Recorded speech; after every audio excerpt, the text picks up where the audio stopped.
Здоровые деревья – ключ к богатому урожаю, уверяют агрономы. Защитить их от вредителей помогает вот такое опрыскивание. Им работники черешневого сада заняты с утра. А мы разные работы здесь делаем.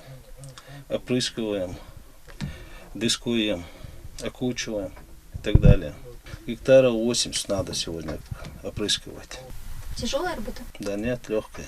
Черешневый сад, раскинувшийся на более 80 гектарах земли, Ахмед Галаев разбил еще 3 года назад. Совсем скоро тут уже планируют собрать первый урожай. Посажено более 100 тысяч деревьев одного сорта – черешни крупноплодной. Она выбрана специально под климатические условия в регионе, да и приживается на нашей земле хорошо. Саженцы закуплены из Молдавии и Италии. Идея вырастить именно черешню директору предприятия пришла не случайно. Я учился и работал одно время в Молдавии, там очень развито садоводство.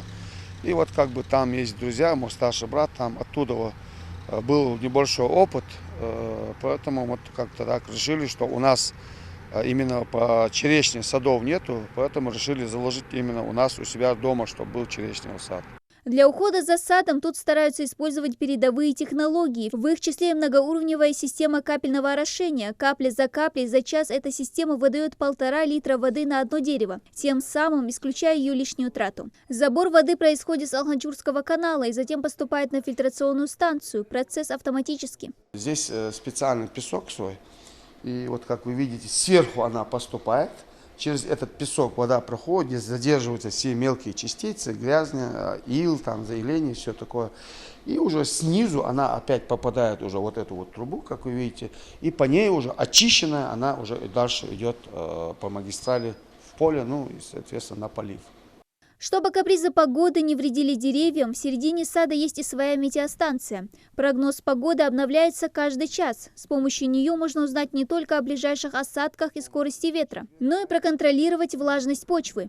Провода идут вниз, вот эти провода, глубина 20, 40 сантиметров и 60 сантиметров.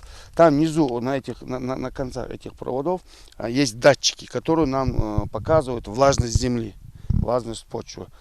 Ну и обновление, как я уже сказал, каждый час. И в зависимости от того, какой прогноз мы будем смотрим, мы там решаем, делать нам полив капель или не делать. То есть, если прогноз погоды показывает, что будет дождь, соответственно, полив делать не надо.